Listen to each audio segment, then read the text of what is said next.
se le complicó, así que voy a estar yo, ¿sí? Para responder las consultas que tengan. A ver. Bueno, no sé quién quiere empezar, qué dudas tienen.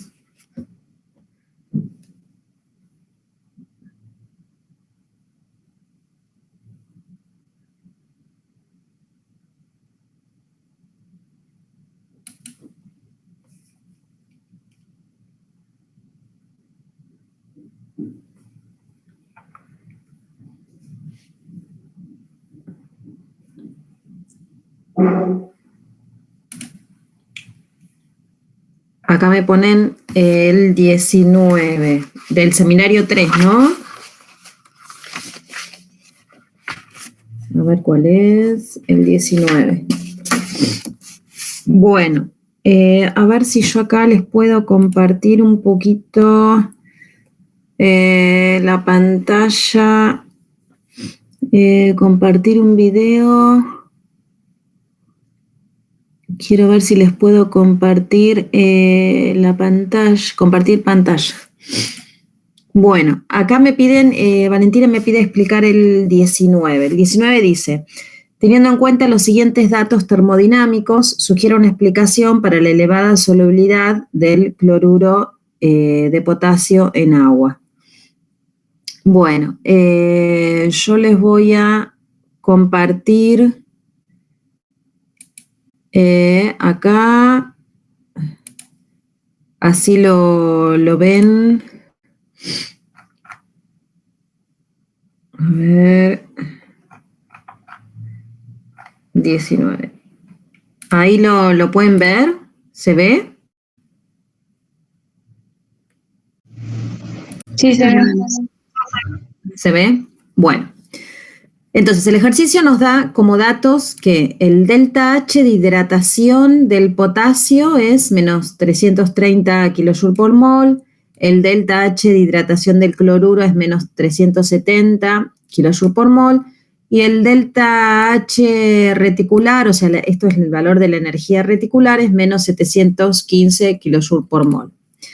Sabemos que siempre estos valores, los del delta H de hidratación, son negativos, lo mismo que la energía reticular negativos. Entonces, nosotros con estos valores lo que podemos calcular es el delta H de disolución, ¿sí? Que ustedes lo vieron en la teoría, que el delta H de disolución es el delta H de hidratación, donde acá sumamos la hidratación del catión y del anión, menos la energía reticular. Entonces, si hacemos los cálculos, vemos que el valor del delta H de disolución me da 15 kJ por mol, ¿sí? Esto nos está diciendo, bueno, tenemos una entalpía de disolución endotérmica. Bueno, al ser endotérmica no me está ayudando mucho a la solubilidad, ¿sí?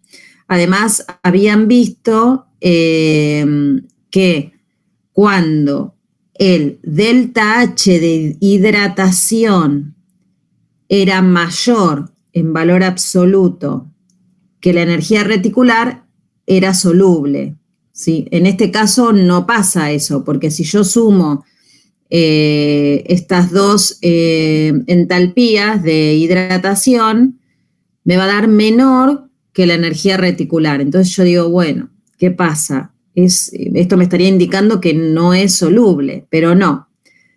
¿Qué pasa? Lo que determina finalmente la solubilidad es el delta G de disolución. El delta G yo lo calculo como el delta H de disolución menos T por la entropía de disolución.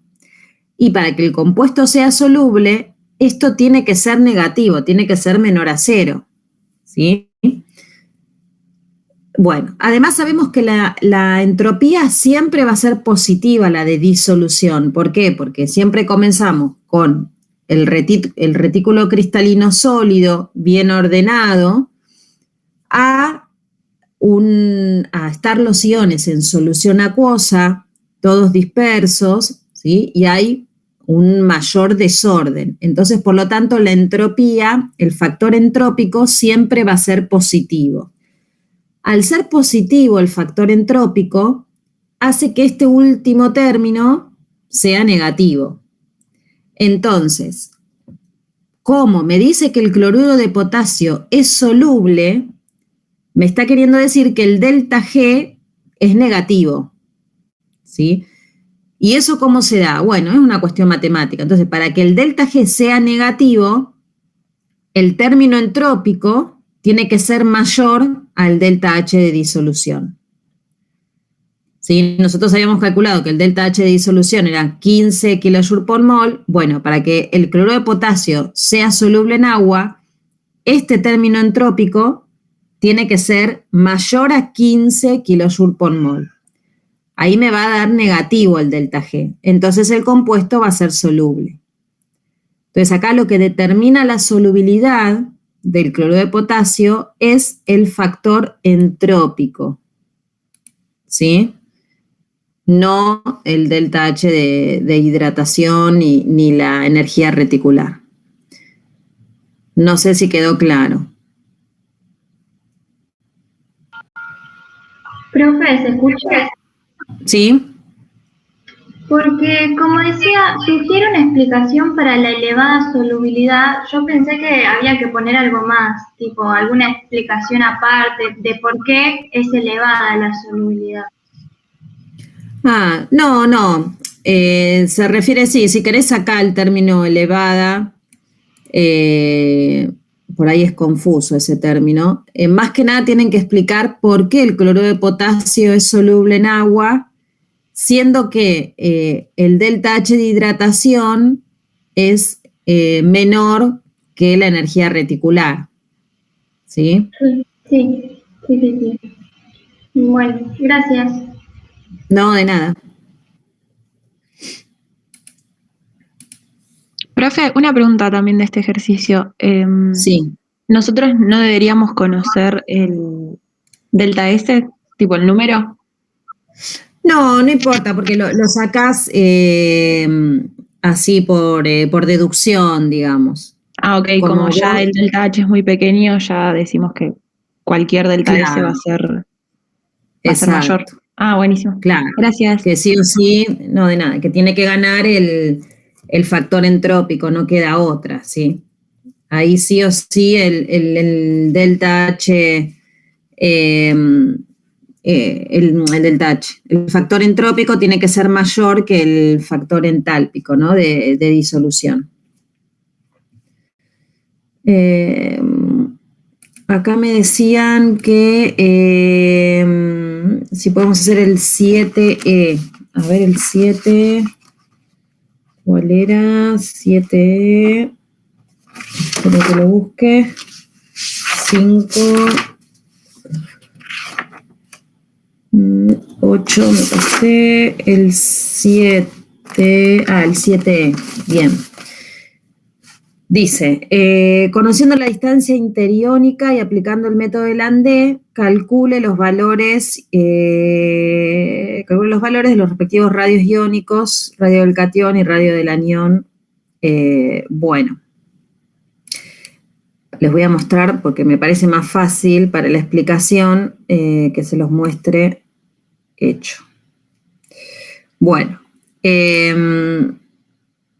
voy a checar un poquito la pantalla. Bueno, acá lo que tenían que hacer, dice, conociendo la distancia interiónica que ustedes digamos, el ejercicio pide calcularlo en el inciso D, ¿sí? En el inciso D tenían que calcular a través de la técnica de difracción de rayos X cuál es la distancia interiónica, ¿sí? Bueno, ahí ya tienen el dato ese.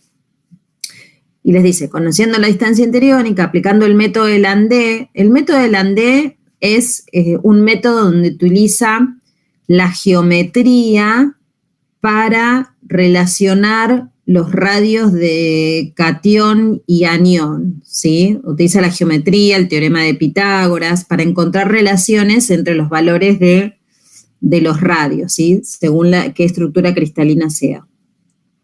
y se calculen los valores de los respectivos radios iónicos, radio del catión y radio del anión. Bueno, compare los valores obtenidos por los indicados en la tabla periódica. Bueno, acá yo les muestro, acá tenemos un dibujito, ¿sí? En este ejercicio era el cloruro de sodio, ¿sí? Donde sabemos que la estructura típica es un empaquetamiento cúbico centrado en las caras. Y acá ven, a ver si puedo checar un poquito más. Ahí está. Este dibujito que ven acá arriba es como si vieran representado la mitad de, digamos, de esta, porque ven, tienen, digamos, estas esferas grandes son los aniones y en el centro un catión. Imagínense que acá como tengo este hueco, están los cationes, es como que están representados como si tuviera otro cubito acá al lado, ¿sí? Y bueno, tengo 4 aniones rodeando el catión que estaría acá. Está como rotado, ¿sí? Bueno, a través de este diagrama yo puedo encontrar la relación que existe entre el radio del catión y el radio del anión para este tipo de estructura. ¿Cómo lo hago? Bueno, Pitágoras, ¿sí? Pitágoras, ¿qué me dice? Que los cuadrados de los catetos es igual, la suma de los cuadrados de los catetos es igual a la diagonal al cuadrado, ¿no? Entonces, bueno, acá tengo un cateto que es 2 radios del anión, ¿sí? Porque este es un cateto, voy a tener un radio del anión, otro radio del anión. Lo mismo que el otro cateto, 2 radios del anión. Entonces, 2 radios del anión al cuadrado más 2 radios del anión al cuadrado es igual a la hipotenusa, que fíjense que la hipotenusa es la diagonal donde tengo, que son 2 radios del anión más 2 radios del catión. ¿Sí? Bueno. Y de esta formulita de espejo me va a quedar la relación entre radio del catión y radio del anión, ¿sí? Que es uno de los límites cuando, si ustedes miran las tablas donde tienen que determinar las tablas de relación de radios, bueno, el 0,41 es uno de los límites. Bueno, pero acá encuentran que el radio del catión es igual a 0,41 por radio del anión. Además, tenían el dato de la distancia interiónica calculada.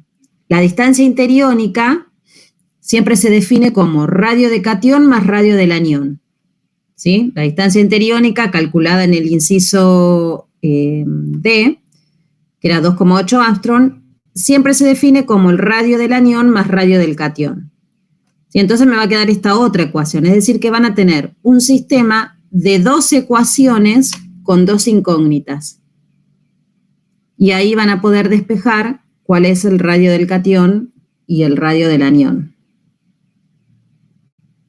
¿Sí?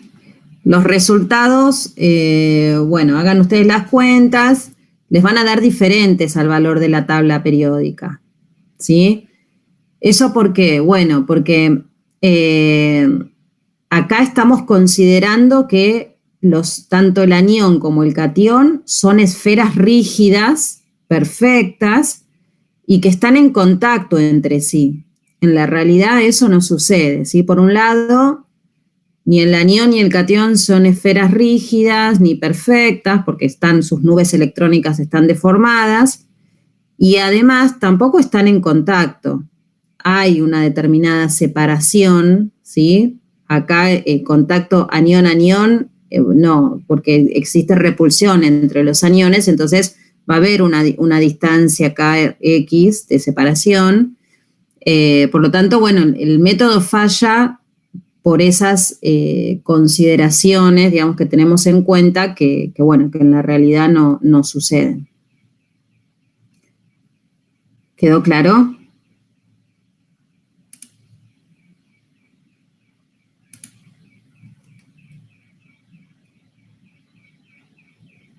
Les dejo los valores, ¿sí? Esto sería el valor que tendría que dar para el sodio y para el cloruro, más o menos, ¿sí?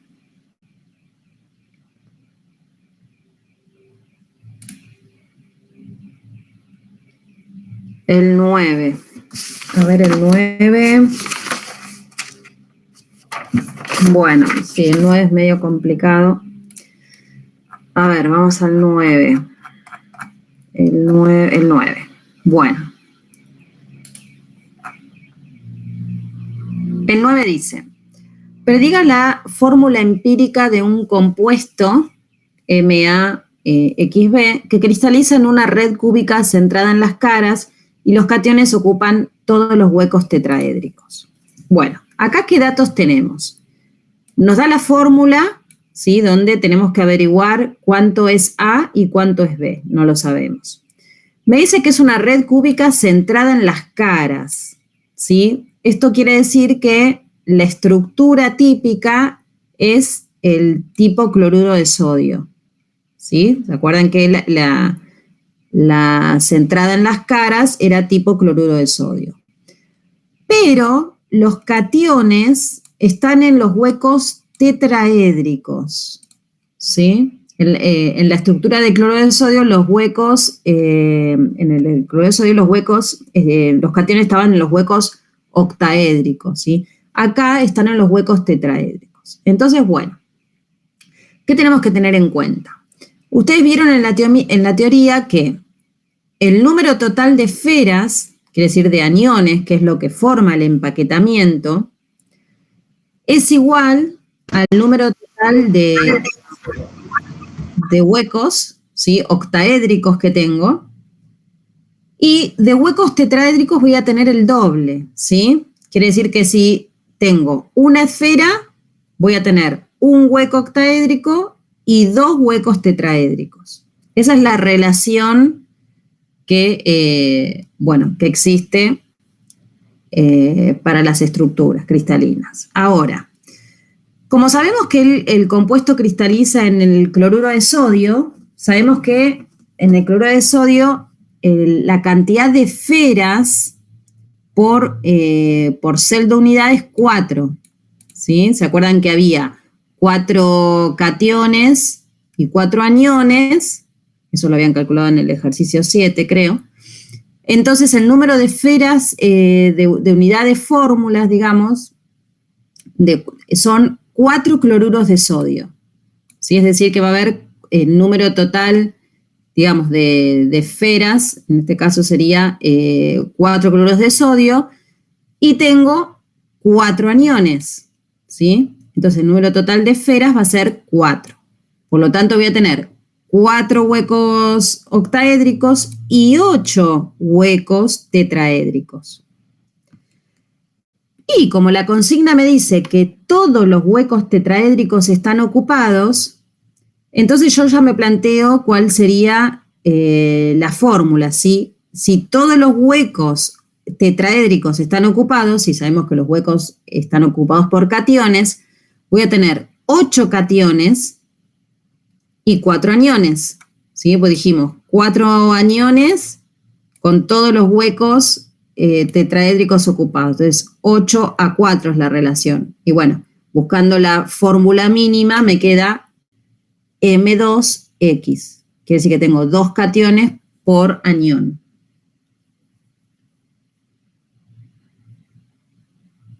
¿Quedó claro? Este es un poco complicado este ejercicio, pero bueno. Ok. En el 10, ¿qué habría que analizar? En el 10. Bueno, el 10, yo les voy a mostrar el primero, por ejemplo. La idea es que hagan por ejemplo, esta tablita tipo comparación, donde pongan el tipo de red que tiene cada una de las estructuras, el tipo de empaquetamiento, cómo son los huecos, ¿sí?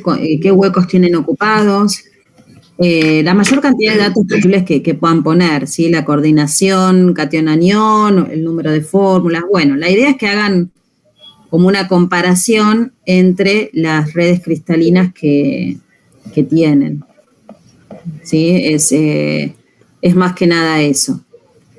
Bien sintético y bueno, comparando las redes cristalinas. Bien, después el 20. El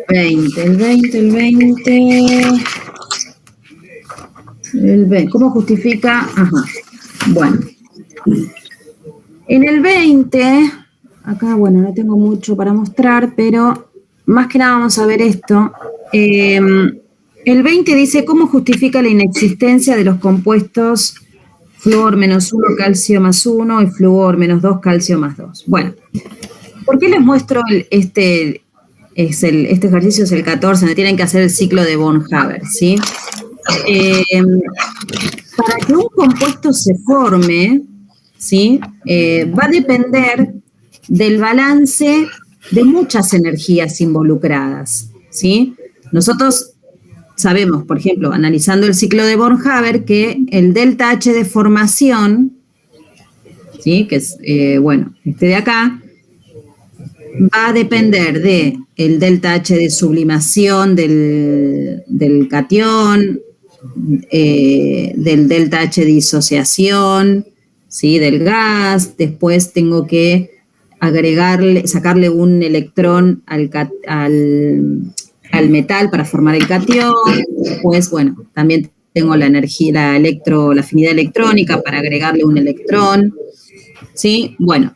Y después la energía reticular para formar el compuesto. Entonces, para que un determinado compuesto se forme, depende del balance energético de todas las energías involucradas. En el caso, por ejemplo, del flúor -1 y calcio +1, ¿sí? Si bien tengo menos energía de ionización, acá sería, ¿no?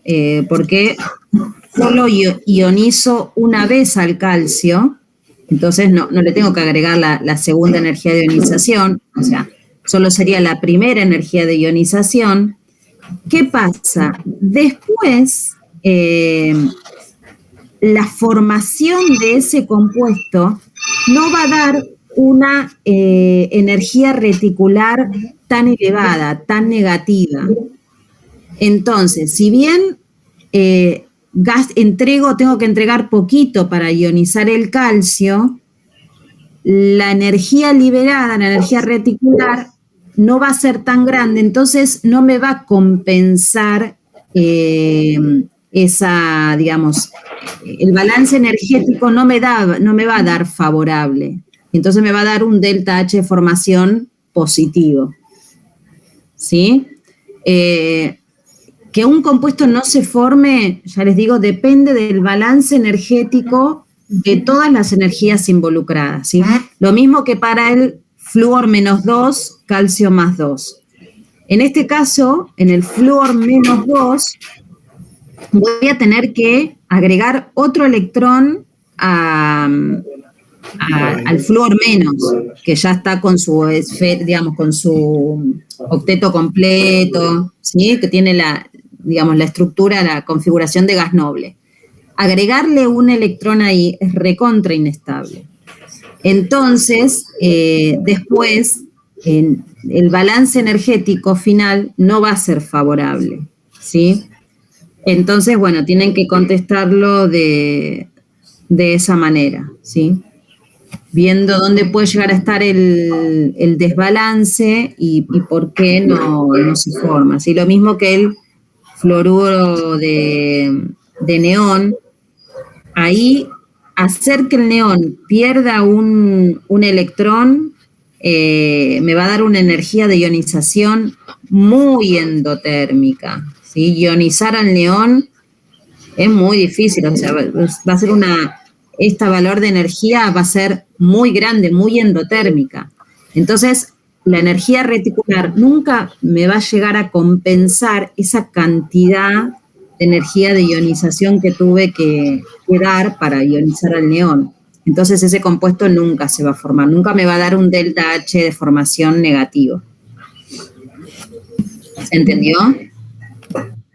Sí, y no tenemos que usar valores o hacer una tabla o hacer el ciclo ese, o solamente con palabras. con palabras está bien. Si querés dibujar el ciclo como para ver cómo se calcula cuáles son las energías involucradas, está bien, pero no tenés que hacer ningún cálculo.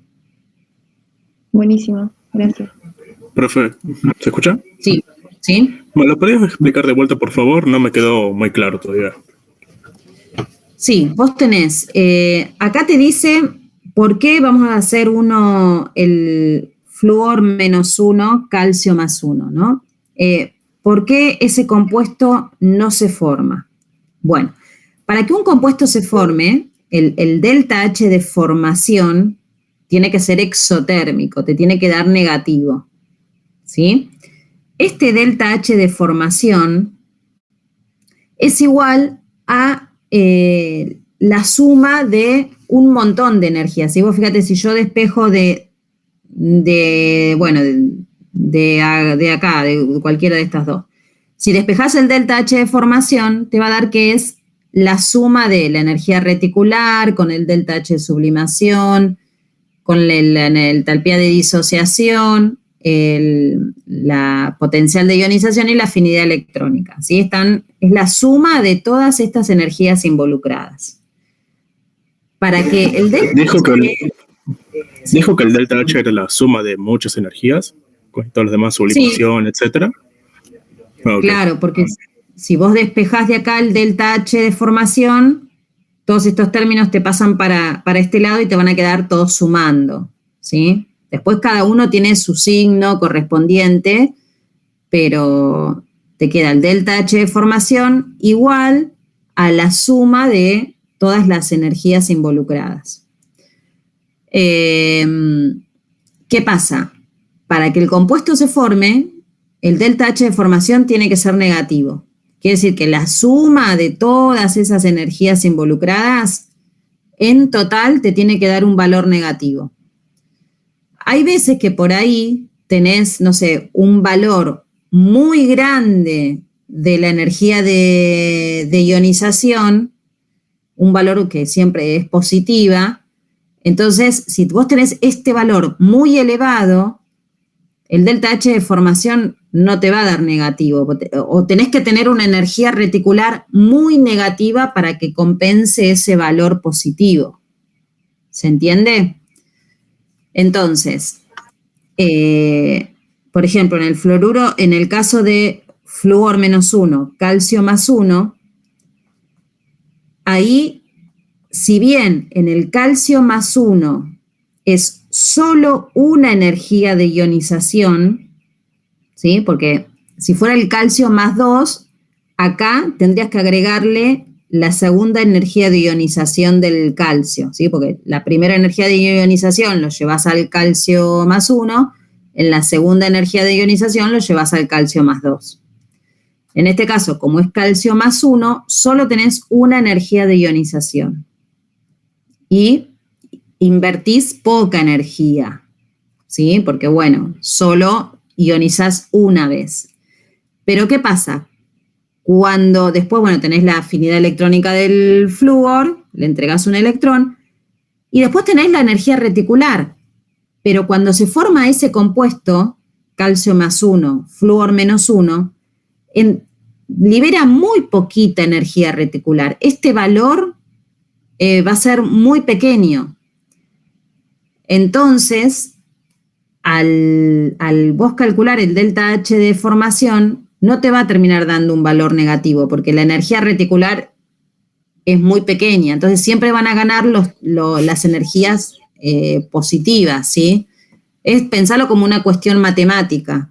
¿Ah? Si vos tenés los valores positivos son más grandes que los valores negativos, el resultado final va a ser positivo, o sea que el delta H de formación va a ser positivo y por lo tanto el compuesto no se va a formar. Ok, bien. Primero sería porque no se puede formar porque tiene que haber un cierto balance de energías. El delta H de formación tiene que ser estrictamente menor que 0 y para este caso, como sabemos que no existe, la energía reticular tendría que, por ejemplo, ser mucho más grande que todas las demás energías para que haya una compensación de balance de energía. Exacto. Y en este caso, y como sabemos que no existe, la energía reticular liberada sería muy, pero muy chica, por lo que si sumáramos todas las energías, conociendo los valores, claro, esto daría un delta H de formación positivo, por lo que no sería favorable este proceso. Más o menos así sería, ¿no? Exactamente. Sí, sí. Lo mismo con el calcio más 2 o el flúor más 2, que al agregar una segunda energía ya es mucho más elevado todavía. Claro, con el flúor menos 2, calcio más 2, vas a tener una energía de ionización más para ionizar al calcio más 2. ¿Sí? Vas a tener más valores positivos. Por lo tanto, será más desfavorable, digamos.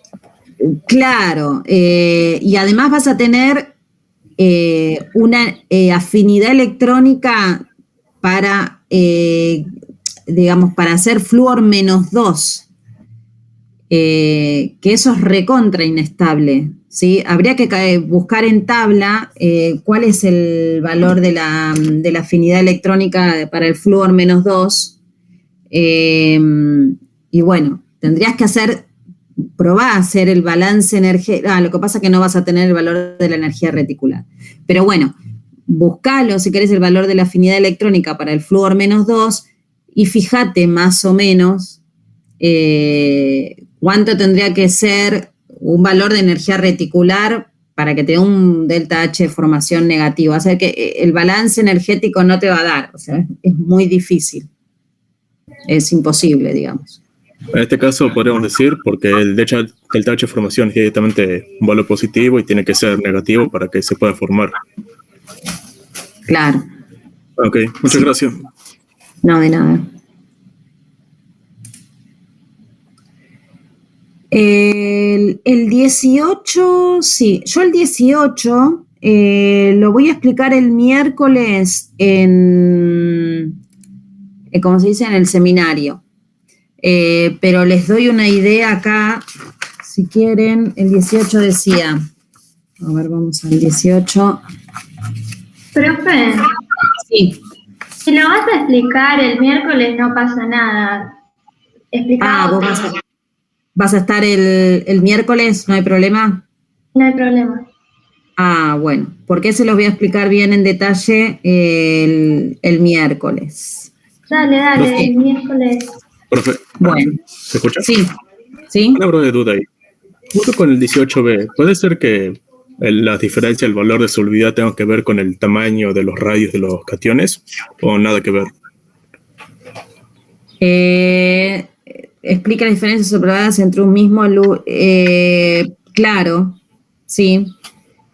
No, yo puse más o menos que dije, bueno, el ion sodio al ser un cation más pequeño, con carga más elevada, es más polarizante y en consecuencia es el de menor carácter covalente y es más soluble. Puse algo más o menos así.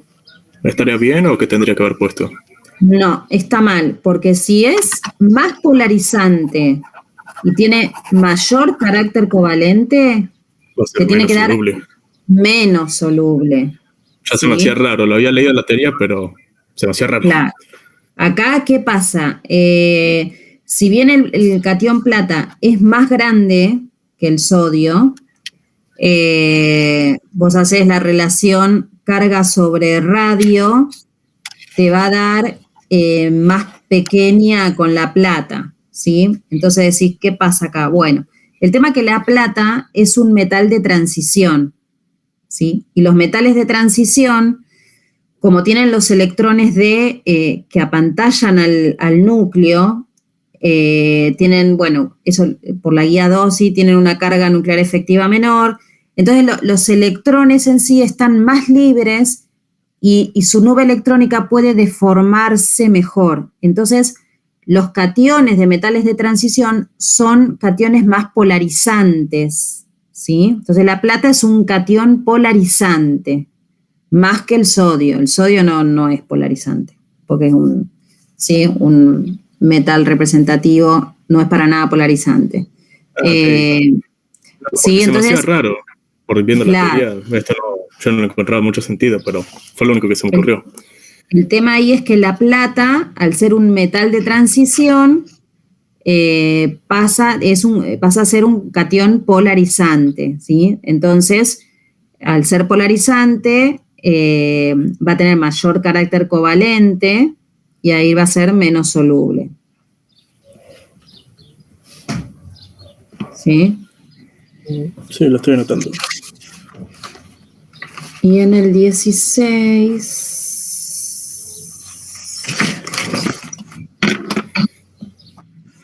Bueno, el 16 dice, ¿cómo relaciona la solubilidad de un compuesto iónico con la energía reticular? Compara las solubilidades del cloruro de sodio y del magnesio. Bueno, en el 16 yo tengo que comparar la energía reticular con la solubilidad, ¿sí? Por lo general, ¿sí? Esto es por lo general que, grábenselo, no siempre ocurre, ¿sí? No siempre. Pero por lo general, a mayor energía reticular, menor solubilidad, ¿sí? Pero grábense que no siempre ocurre. Pero la tendencia suele ser esta. Entonces, yo busqué los datos de solubilidad en agua, ¿sí? Del cloruro de sodio, fíjense que es 360 gramos por litro, y el óxido de magnesio, 0,086, o sea, no es para nada soluble. Acá, ¿qué pasa? Tengo una diferencia de cargas importante, ¿sí? Si ustedes se acuerdan, la energía reticular dependía, digamos, yo la podía estimar como el producto de las cargas sobre la radio de catión más radio del anión. Y como entre estos dos compuestos existe una gran diferencia de cargas, ¿sí? Porque en el cloruro de sodio tengo el producto de catión de la carga del catión por la carga del anión es 1 por 1, 1. En cambio, en el óxido de magnesio me da 2 por 2, 4. ¿Sí? O sea, ahí la energía reticular aumenta 4 veces más, ¿sí? Por el numerador, por el producto de cargas. Entonces acá sí puedo tomar en cuenta esta reglita, ¿sí? Donde como para el óxido de magnesio me da mayor la energía reticular por sus productos de cargas, entonces va a ser menos soluble. ¿Sí? Genial, yo tenía esa duda porque sé que, o sea, no vimos ninguna relación directa de la solubilidad y la energía reticular. Claro. Solo vimos lo del delta G. Lo del delta G, claro. El delta G es para general, digamos, es más específico. Por eso no siempre se cumple esta reglita. Cuando no se cumpla esta regla, bueno, tienen que empezar a buscar en el delta G o el delta H de hidratación, sí, el delta H de disolución, que es igual al delta H de hidratación menos la energía reticular. Pero bueno, no tomen esta regla como que siempre ocurre, porque no va a ser así. Si no se cumplía, ¿en qué había que fijarse? En el delta H de disolución, ¿te acordás que era igual al delta H de hidratación menos la energía reticular? ¿Sí? Cuando el delta H de hidratación era mayor en valor absoluto que la energía reticular, ahí el compuesto era soluble. Bueno, si no se cumple, me fijo directamente en el delta H de disolución, ¿no? Claro. Ok, claro. Gracias. No, de nada. Pero el tema es que ustedes... Sí. Perdón, no, decí tranquila. No, que ustedes por ahí no van a tener los valores, ¿sí? Del delta H de disolución y... Entonces van a tener que empezar a hacer, a buscar relaciones, ¿sí? Entre radios de catión y radio del anión.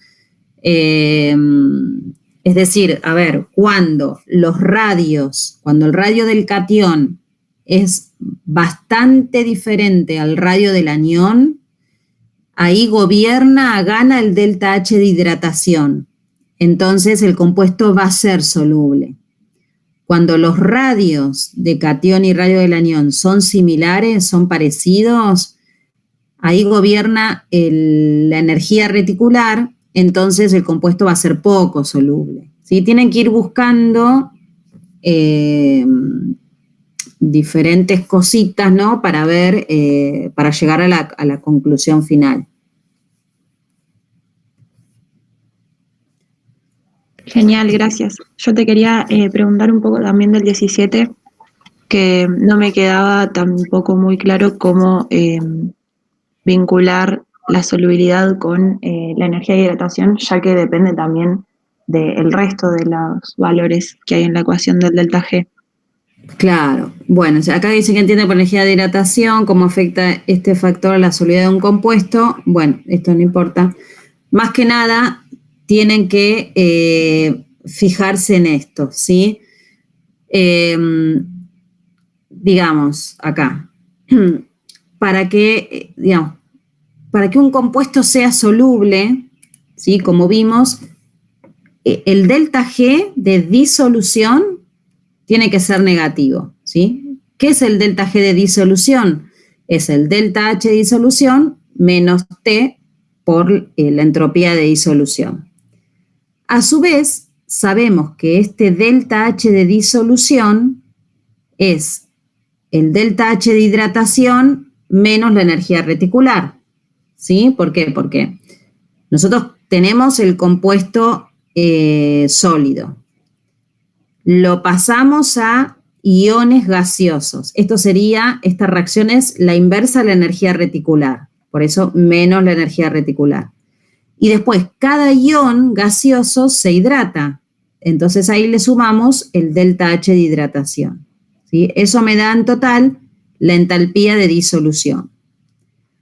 Ahora, en este término de la energía libre de Gibbs, el factor entrópico, el delta H, siempre va a ser positivo, lo que es una ventaja, porque al ser esto positivo, siempre el factor entrópico me va a dar, digamos, este término me va a dar negativo, que me ayuda a que el delta G sea negativo, ¿sí? ¿Por qué el delta S siempre es positivo? Bueno, porque paso de un estado totalmente ordenado, que es el estado sólido, a un estado mucho más desordenado por tener los iones libres. Entonces, la entropía siempre positiva. Pero el problema está acá, en el delta H de disolución, ¿sí? El delta H de disolución, como vimos, era delta H de hidratación menos la energía reticular. Que el delta H de disolución puede ser positiva o negativa, ¿sí? Dependiendo de cuánto valga el delta H de hidratación y la energía reticular, ¿sí? Puede ser positiva o negativa. Si es positiva, bueno, ahí si este valor es positivo, ahí para que el compuesto sea soluble tiene que ganar el factor entrópico, que es el caso del ejercicio que vimos al principio, que era el 9, no me acuerdo cuál era, del cloruro de potasio, que ganaba el factor entrópico. Si no me van siguiendo, cualquier cosa me paran, pero no me acuerdo cuál era el primer ejercicio que vimos. No, el 19 era. El 19. ¿Sí? Entonces, si el delta H de disolución es positivo, entonces para que el compuesto sea soluble, el factor entrópico tiene que ganar. Si el delta H de disolución es negativo, ahí ya es soluble, ¿sí? Negativo con negativo, delta G negativo.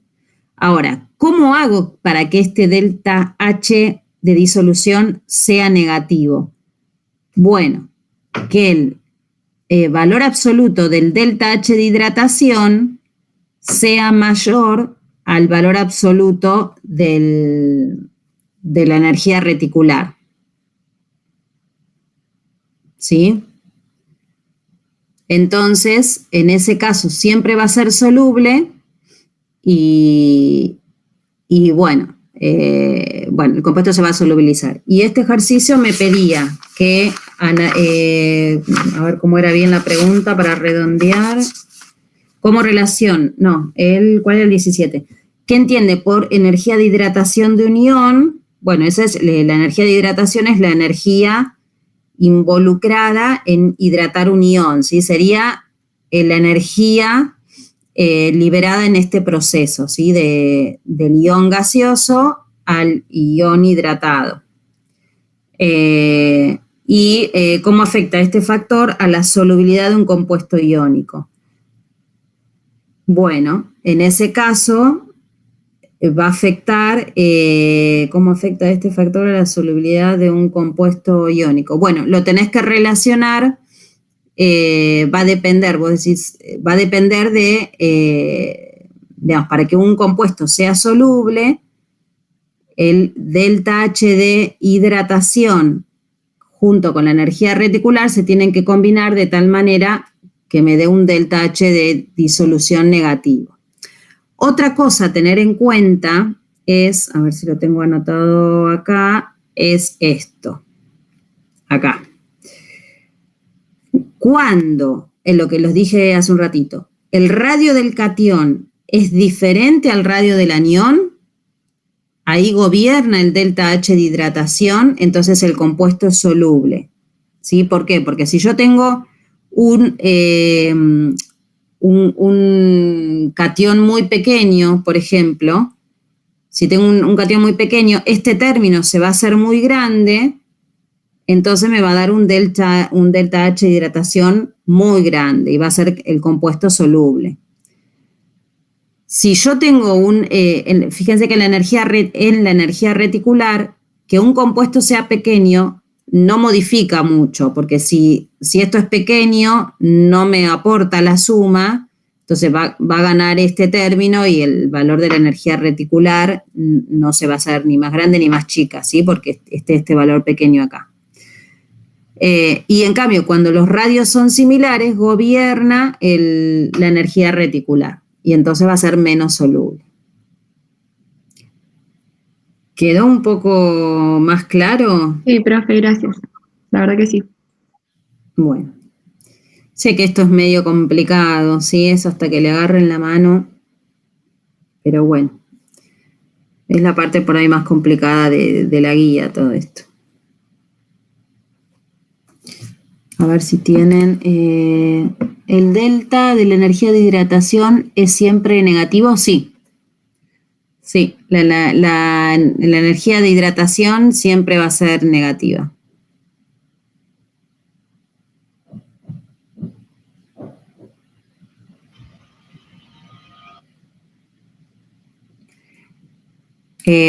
Con eso, con que va a ser negativo, ¿sí? Me quedé pensando, si vos tenés este valor, siempre es negativo, ¿sí? La energía reticular también siempre es negativa. Pero ¿qué pasa? Si la energía reticular es más grande que el delta H de hidratación, negativo con negativo me da positivo, entonces me termina dando un delta H de disolución positivo, que no me sirve para que el compuesto sea soluble, ¿sí? Pero el delta H de hidratación como la energía reticular siempre son negativos. Está después en quién le gana a quién para que el compuesto sea soluble o no. ¿De qué factor va a depender la solubilidad? Entonces, ¿el delta H de disolución o el de hidratación? Y en realidad es una consecuencia, ¿sí? Porque el delta H de disolución involucra el delta H de hidratación. ¿Sí? La solubilidad depende obviamente del delta H de disolución, que depende del delta H de hidratación y de la energía reticular. Ah, claro, porque todos están relacionados. Exacto, claro. Sí, pero si tuviéramos que destacar uno en principal sería el de disolución, que depende de los otros dos, ¿no? Claro, sí. Ah, ok. Gracias.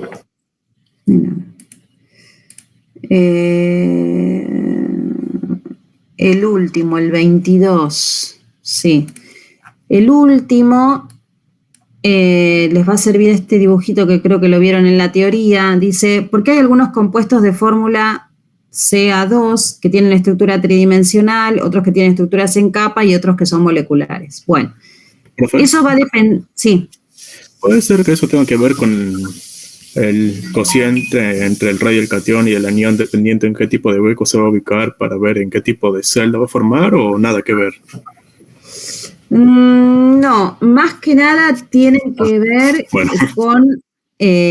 con las características de los cationes o aniones, cuán polarizantes o polarizables sean, ¿sí? Vos vas a tener una estructura tridimensional, que es el caso A, cuando no tengas ni cationes polarizantes ni aniones polarizables, ¿sí? Vas a tener la estructura típica, la red cristalina con enlaces iónicos.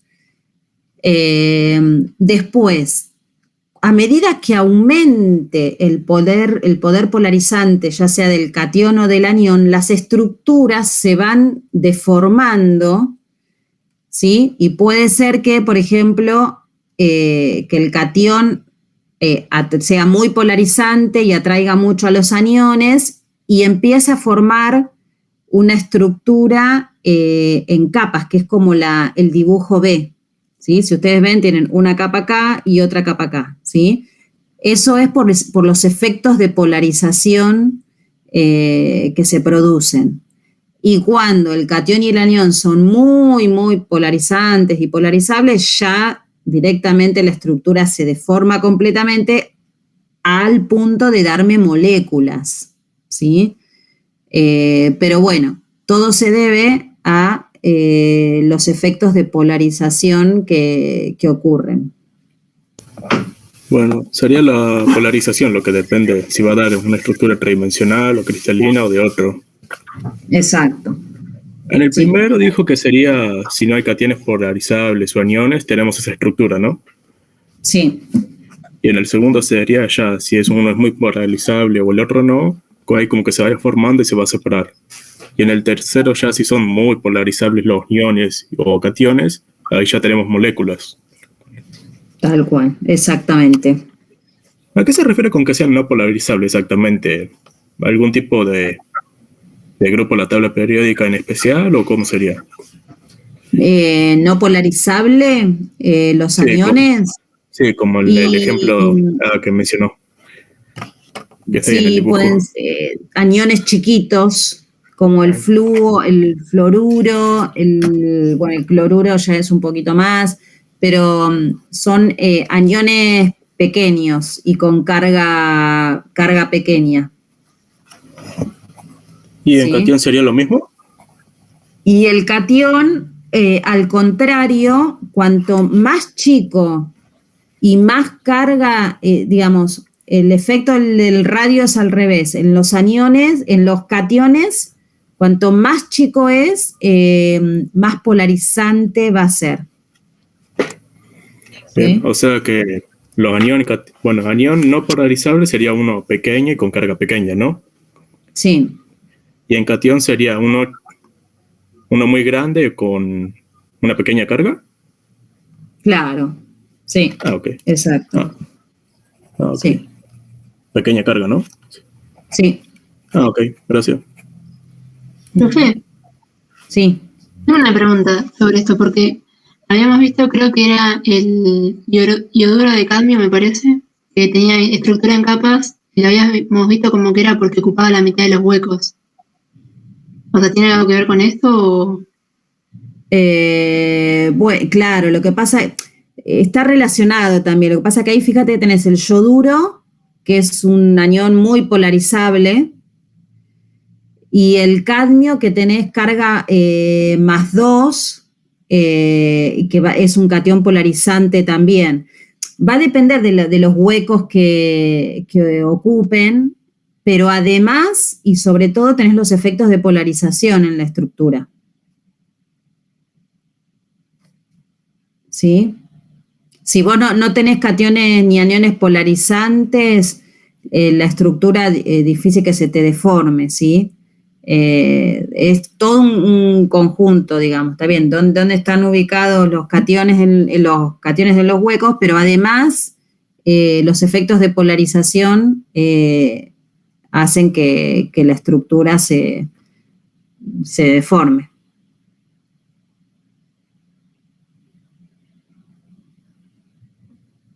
¿Sí? Buenísimo, gracias. Profe, Sí. yo tengo una duda con el 21B, Ujú.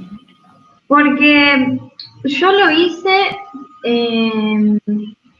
con respecto a si los cationes los cationes más pequeños con cargas elevadas son más polarizantes y todo eso, pero no sé si está bien. Sí. O fíjate que, digamos, cuanto más pequeño el catión, más polarizante. Exactamente. Entonces lo que tenés que hacer es buscar el radio de cada uno de estos cationes y bueno, y ordenarlos por tamaño, ¿sí? En este caso el litio, como es el más pequeño, va a ser el más polarizante. Bien. ¿Sí? En este caso se va a ordenar por el tamaño. Además que todos tienen la misma carga, ¿no? Sí. O sea que cuando tiene la misma carga, lo que importa es el tamaño. Porque después, Claro. en el C hay uno que dice azufre -2 y cloro -2 y tienen diferente carga. Claro, bueno. Ahí lo que te conviene sacar es la relación carga sobre radio, ¿sí? Sí.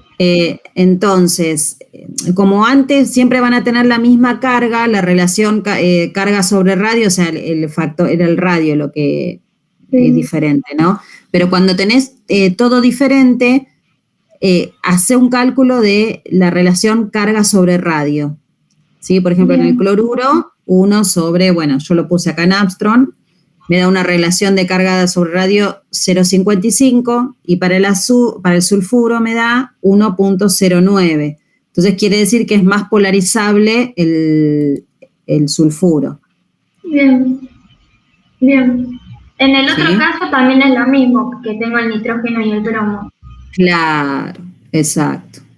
En el nitrógeno tenés 3 de carga, o sea que este va a ganar seguramente. 3 sobre 1,4 te da, fíjate la relación carga sobre radio, te da 2,14 más o menos, o sea, te da muy grande a comparación del bromuro. Bien. Bueno, listo, gracias, profe. No, de nada. La relación carga sobre radio había que usarla cuando tenemos diferente carga y diferente radio, básicamente, ¿no? Para ver cuál va a ser más polarizante. Exacto. Ok. Profe, te hago una pregunta del 21B, la primer para comparar. Que 21. Yo busqué los radios en la tabla que nos dieron ustedes y me dio otro orden. Mira, el del litio, sodio. ¿Qué valores tenés? Puede ser, que por ahí no... El que más distinto me quedó era el talio, creo que se llama. Que me da 1,4 el radio del catión. ¿Sabés que yo recién estaba mirando y digo, no puede ser, este valor debe estar mal? Sí, puede 1,4 ser. 1,4, bueno, ya lo corrijo entonces. En vez de 0,95, 1,4. Bien. Yo creo que lo había hecho mal y corregí todo. No, perdone, por ahí hay algún valor que no está bien. Entonces quedaría, a ver... No, yo al principio... No, el talio acá. O sea, el talio sería el que tiene menor poder polarizante. Bueno, yo lo había puesto así al principio. Ahí está. Genial, eso es un... No, de nada.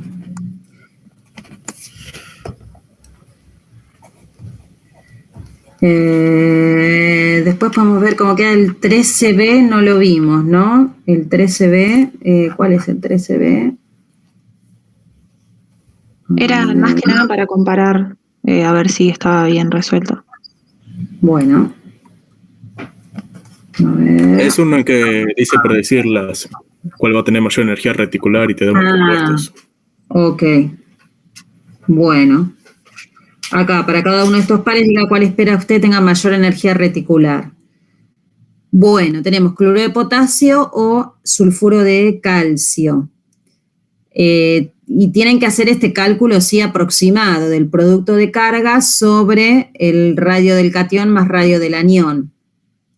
Como en el sulfuro de calcio voy a tener 2 por 2, ¿no? Acá voy a tener un producto de cargas muy elevado. Entonces, este va a ser el que tenga mayor energía reticular. Profe, para aclarar una cosa. Directamente se hace el producto de las cargas, es decir, no se tiene en cuenta si son, por ejemplo, 5 átomos de calcio y 7 de sulfuro, ¿no? Solo se toman en cuenta las cargas. Exactamente. Okay. Sí. No, por poco cometí ese error con un ejercicio. No, directamente multiplicás las cargas y listo.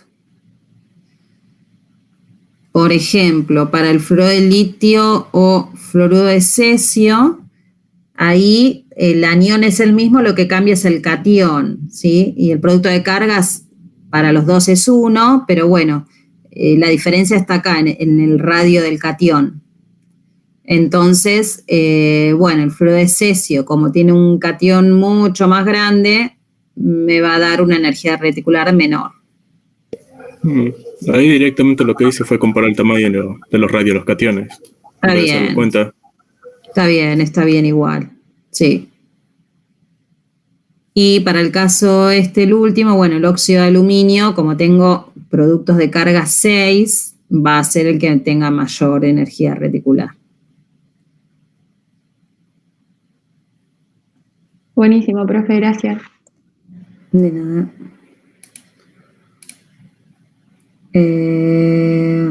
¿Los valores de los radios se tienen que comparar siempre usando la tabla o se pueden analizar cualitativamente viéndola? Sí, podés viendo las variaciones periódicas también. Sí, está bien, perfecto. Igual en el examen van a poder tener las tablas de radios, ¿sí? Por las dudas, obviamente no se les pide que sepan los radios de memoria, van a poder tener la tabla periódica y la tabla de radios, así que, pero sí, vos podés analizar también viendo las variaciones periódicas, va a estar bien igual, por supuesto. Profe, a mayor poder polarizable era menos soluble en una sustancia, ¿no? Exactamente, sí, porque va adquiriendo un mayor carácter covalente el compuesto. Entonces, cuanto más covalente es, menos soluble. Bien. Entre más polarizable, menos soluble, directamente, ¿verdad? Claro, sí. Ok, gracias. La modalidad del examen no lo sabemos todavía. No sabemos. Suponemos que por el campus tendrán que resolver 4 o 5 ejercicios, sacar fotos y subirlos, y tendrán 2 horas y media para resolverlo. Es lo que, por lo menos el año pasado, lo tomamos así. No se sabe muy bien. Es decir, puede tener que copiar, por ejemplo, un ejercicio que me pide justificar con teoría, por ejemplo, 5 o 6 renglones, o no va a ser tanto así. Y por ahí sí, algunos quizás tengas que justificar, pero una justificación corta, mientras esté bien hecha, corta, concisa, va a estar bien, ¿sí? Ok. No, si no escribo tanto, digo. Claro, no, además por ahí no les va a dar el tiempo. Si ponen a escribir mucho, quizás no les dé todo el tiempo, ¿no? Para hacer todos los ejercicios.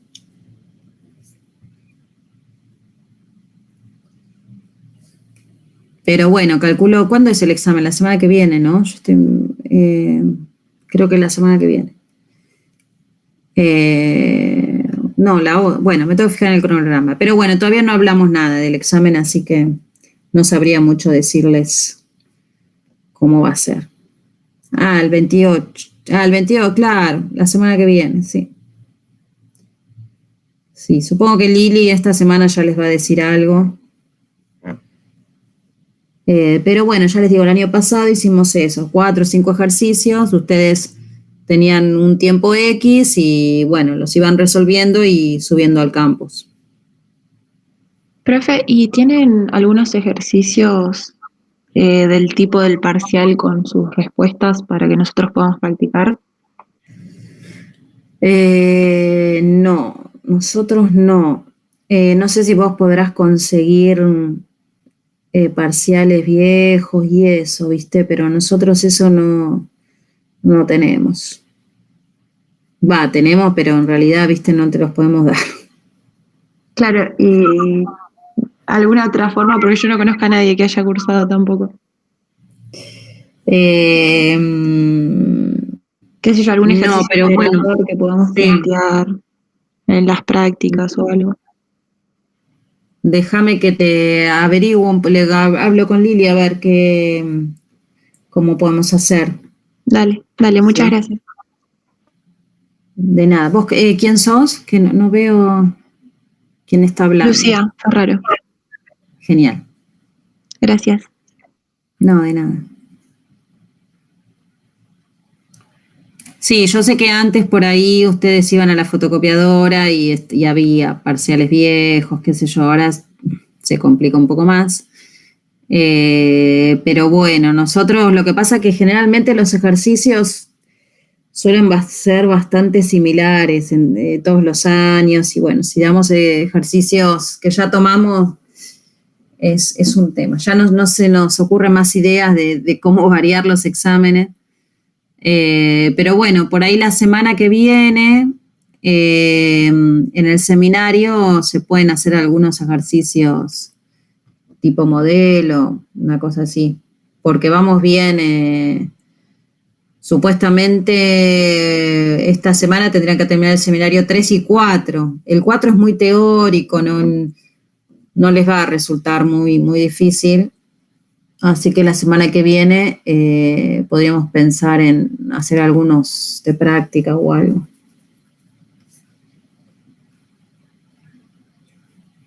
Ok, sí, hacer algunos ejercicios de parciales anteriores, está bien. Podría ser, sí.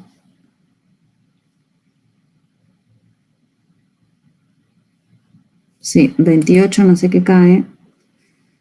28, el miércoles que viene. Bueno, por ahí el lunes que viene hacer algo de esto. Sí.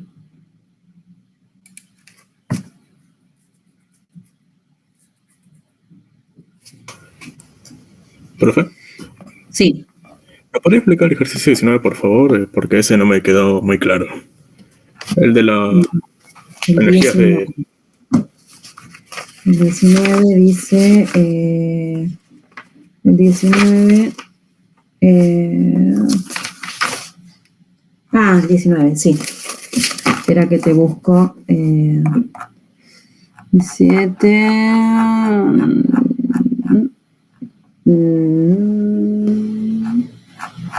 No, este es el 18. 19. Acá. Bueno. En el 19 dice, teniendo en cuenta los siguientes datos termodinámicos, vos lo que tenés que explicar es por qué el cloruro de potasio es soluble en agua, ¿sí? Con estos datos. Yo no me había dado cuenta de eso al principio de hacer las cuentas, y apuesto porque al ser un anión con un radio medianamente grande, eso influye en la solubilidad, pero creo que no. Bueno, no siempre, ¿sí? Además, cuando tenés un anión grande, ese anión posiblemente sea polarizable. Entonces, tengas los efectos de polarización y te aumente el carácter covalente del compuesto y lo haga menos soluble, ¿sí? Sí. Entonces, te tenés que agarrar de los datos que tenés acá. Acá los datos que te dan es el delta H de hidratación, ya sea del catión y del anión, ¿sí? Y la energía reticular. Nosotros viste que vimos en la teoría que el delta H de disolución era igual al delta H de hidratación, que acá sumás los dos, catión más anión, menos la energía reticular. ¿Te acordás de eso que lo vimos? Sí, me acuerdo en algo, aparte también lo mostré hace un rato en una otra diapositiva. Claro, exacto. Bueno. Para este caso, entonces, la energía de... ¿Qué dice ahí? ¿Hidratación? Sí. Sí, delta H de hidratación. Delta Total H de sería, disolución. Sí, sería la total de la suma entre la del catión y la del anión, ¿no? Sí. exactamente. Sumás menos 30, menos 370, menos con menos más sería 715 la energía reticular. Y fíjate que esto te da un delta H de disolución positivo, Bajo. ¿sí? Que no ayuda a la solubilidad, porque Tiene si que vos ser calculás, negativo, ¿no? claro, Ah, tendría que siempre ser tiene que ser más. negativo. El Exacto, de disolución hablamos, ¿no? Sí. claro, de disolución, El exacto. de hidratación también vería, ¿no? El de hidratación siempre va a ser negativo, lo mismo que la energía reticular. Ok. Pero el de disolución puede ser positivo o negativo. Si el de disolución te da negativo, buenísimo, ya el compuesto va a ser Es soluble. soluble. Pero si es Pero positivo, si- se complica más. Y claro, ¿por qué? Bueno, entonces ahora tenés que ir a esta formulita de acá del delta G de disolución, el delta G, ¿sí? Que el delta G es el delta H menos T por delta S, ¿sí? Entonces, como esto es positivo, el primer término, bueno, para que el compuesto sea soluble, es decir, que toda la cuenta te dé negativa, no te queda otra que este término, el segundo término, T por sea delta más S grande. del Claro, delta H de disolución. exactamente, ¿sí? Que el T por delta S de disolución sea más grande que el delta H de disolución. Sí, con tal de que esto dé negativo y sea un proceso favorable para que pueda ser soluble, ¿no? Exactamente. Entonces acá, para que el compuesto sea soluble, como dice que el cloruro de potasio es soluble, acá gana el factor entrópico, gana la entropía. Si es tan alta la entropía, que Eso bueno, que me provoca da un delta G muy negativo, por eso es muy soluble. Exactamente. ¿A un mayor valor negativo del delta G, eso quiere decir que es más soluble siempre o a veces? No, está bien, sí. Cuanto más negativo, más soluble, está bien. Ahí lo noto.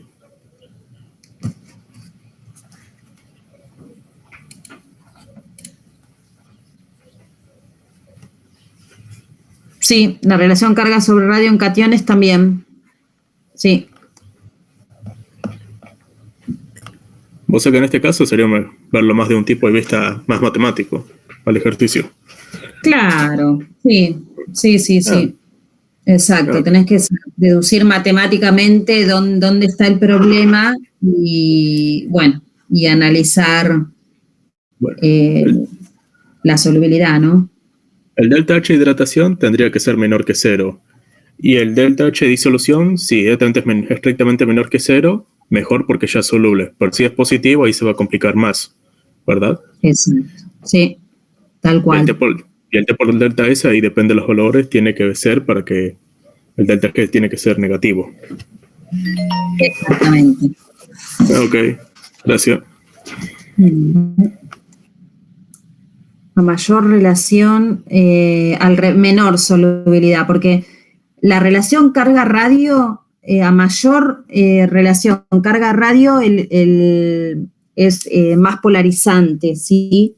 Y cuanto más polarizante, más carácter covalente, menor solubilidad. O sea, es al revés. Menor solubilidad sería. Me quedé pensando en los cationes. A ver, déjenme pensar, porque en los aniones está bien, pero en los cationes no. ¿Sí? En los cationes no. O usan al revés la relación o no lo usan la relación carga sobre radio, ¿sí? Porque pues no les va a dar. En realidad, a ver, déjenme pensar. Si yo comparo un catión, a ver, vamos a hacer con un ejemplo, ya que estamos. Por ejemplo, el aluminio más 3, no, pero estaría bueno, a ver, puedo hacer, bueno, pero acá ya lo tengo. ¿Cuál era el ejercicio ¿Qué ejercicio era? El 21. Acá. Fíjense, carga sobre radio. Si hago 1 sobre... No, está bien.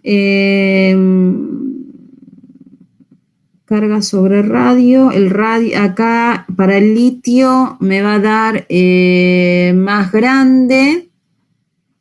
Entonces va a tener mayor poder polarizante. Para los cationes está bien, ¿sí? Se entiende porque si yo hago carga sobre radio, cuanto más chiquito el radio, mayor relación carga sobre radio, y para el catión da bien. Y para el anión, el tema es en el anión no da. En el anión no da, ¿sí? Porque si yo comparo yoduro con fluoruro, en los aniones no da. No da cuando tengo igual carga. Cuando tengo diferente carga, sí da. ¿Sí? Porque siempre termina ganando la carga. ¿Está claro? A ver en el chat. Claro, claro, sí. Entonces,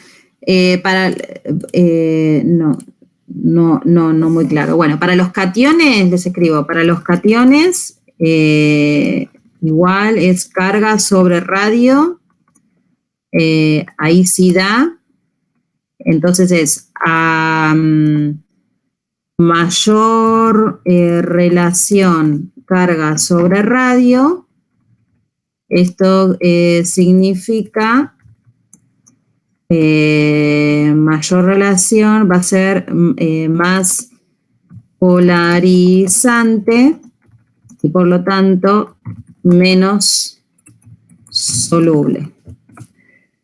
¿Sí? Entonces para los cationes sí, a mayor relación, si yo tengo un catión más chiquito me va a dar una relación carga sobre radio mayor, entonces va a ser más polarizante, menos soluble. Para los cationes se da perfecto. Para los aniones, no lo puedo, si tengo igual carga. Ahí no me da. Pero si tengo igual carga, no me da. ¿Sí? El ejemplo típico es yoduro con fluoruro, ¿sí? El yoduro tiene un radio mayor, por lo tanto me va a dar una relación carga sobre radio más chica, y es al contrario, es el yoduro el que es el más polarizable. ¿Sí? Cuando tienen igual carga, no lo tomen en cuenta o es al revés. Sería con igual carga al revés. Profe, es profesor, pero todo está en negro. No sé si es solo para mí o para todos. ¿No ven lo que estoy escribiendo? Yo no. Se puso toda la pantalla en negro. Está en el chat. En el chat está. Sí, lo vemos, me parece. Va, me parece. Sí, yo también lo veo. ¿Sí? Entonces, para los cationes no hay problema. Para los aniones, tengan en cuenta, tómenlo con pinzas, ¿sí? O sea, cuando tienen igual carga, comparen directamente el radio y acuérdense que cuanto más grande, más polarizable. Es al revés de los cationes. Después cuando tienen cargas diferentes, ahí sí, siempre va a ganar la carga. Por lo general siempre gana la carga. ¿Sí? Fíjense acá, -3, el bromuro es grande. ¿Sí? Fíjense que el bromuro acá es más grande. O sea, sería... Profe, ¿estás compartiendo pantalla? Porque no se ve. Ay, perdón, dejé de compartir. Perdón. Porque pensé que no se veía y... sí, fíjense acá en el bromuro, es más grande que el nitruro, entonces uno podría pensar, bueno, más grande, más polarizable, pero no, gana la carga acá, ¿sí? Siempre va a ganar la carga. Cuanto más carga tenga, mejor. Yo había tomado en cuenta el radio en el principio nomás y pensaba que era al revés. Y siempre va a ganar la carga, sí. Lo que conviene, por lo general, a veces esa es la relación directamente carga sobre radio, el cual es más polarizable, ¿no? Sí, pero cuando tenés de diferente carga, cuando tenés la misma carga, acá, por ejemplo, si los dos son -1, por ejemplo, ahí te fijas directamente en el tamaño. Ok.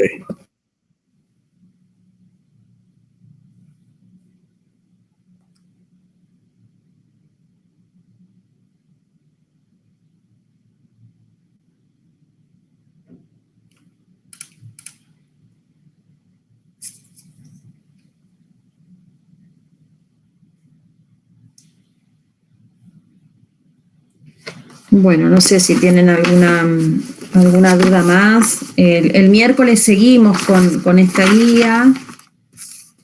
Bueno, y la guía 4, si pueden hacer algo. Y bueno, voy a explicar con un poquito más, si bien algo vimos hoy, con un poquito más de detalle el 18. Y bueno, nada, y seguir.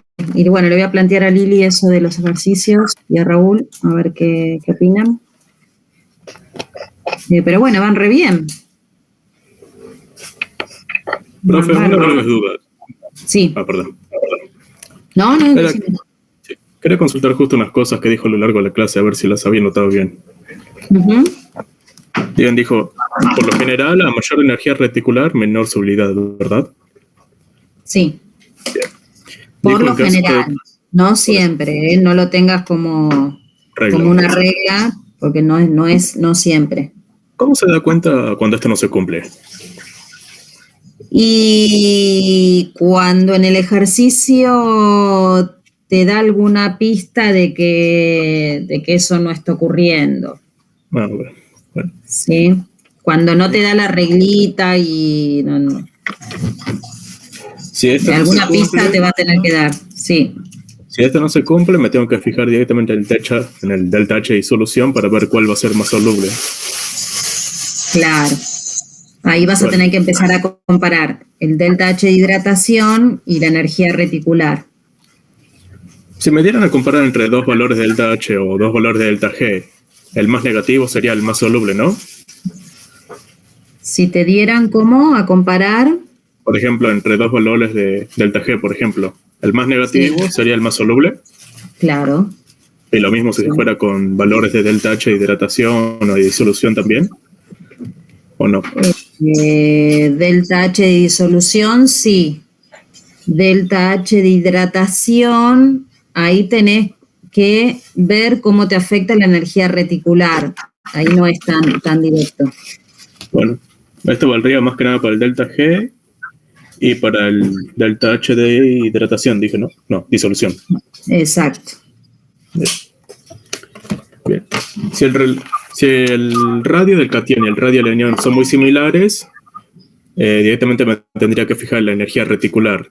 Y a mayor energía reticular, menos soluble y será más polarizable. Sí. Y en caso de que el tamaño de los radios sea muy diferente, me tengo que fijar en el delta H de hidratación para ver si será soluble o no. Sí, generalmente si los radios son muy diferentes, te va a dar que el compuesto es soluble, porque gana el delta H de hidratación, va a ser muy negativo y va a ser soluble. En la hidratación directamente me fijo en ese caso. Claro. Ok, a ver, ahí lo noto.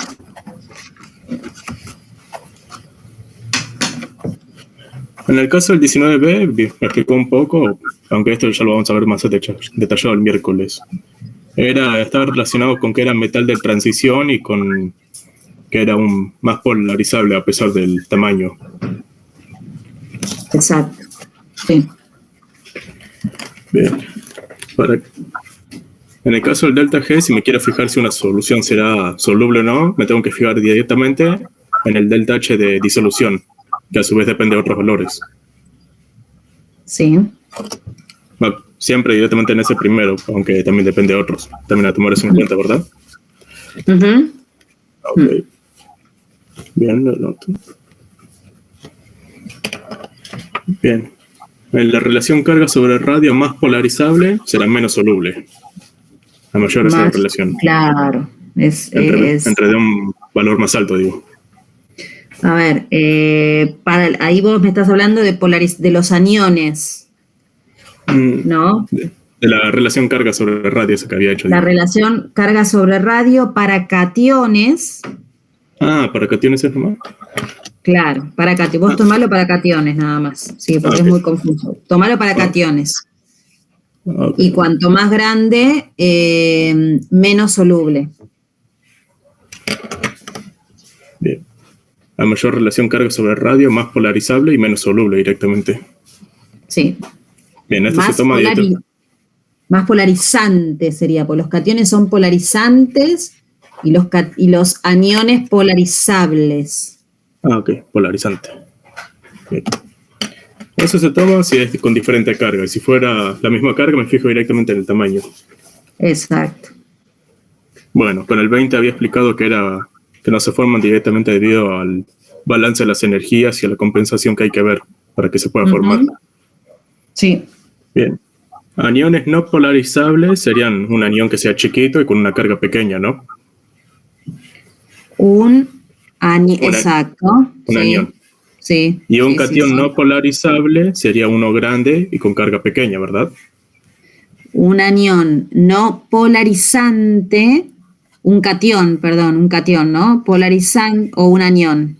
Un catión no polarizante había notado que es un catión grande y que de carga pequeña. Está bien, sí. Bien, y con el anión sería chiquito y carga pequeña. Sí. Bien, y en el caso de los aniones, más grande el tamaño del anión, más polarizable. Claro, sí. Ahí directamente solo me tengo que fijar en la carga o el tamaño del anión, ¿no? Sí, sí. A mayor carga sería más polarizable. Exacto. Okay, sí. Ahí lo anoto.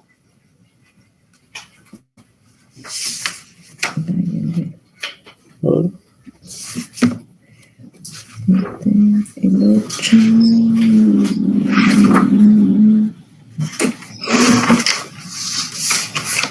Bien. Y un delta G entre más negativo es más soluble. Sí. Y si me pidieran comparar entre unos valores de delta G o el delta H de disolución, entre más negativo sea, podría ver cuál es más soluble. ¿No? Claro, sí. Sí, bueno, sí, el eso. delta H de hidratación ahí ya no se podría. Y el detalle, no, tenés que ver qué pasa con la energía reticular. Ok, muchas gracias. No, de nada. A ver, acá me preguntan del 8, ¿no? El 8 dice, dibuje la... Ay, se me fue la pantalla. Ahí. El 8. El 8 era del cloruro de cesio, ¿no? Sí, es ese. El 8. A ver.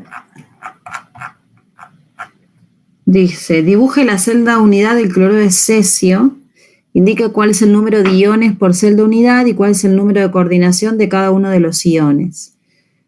Bueno, ese, ¿no? ¿Sería? Sí.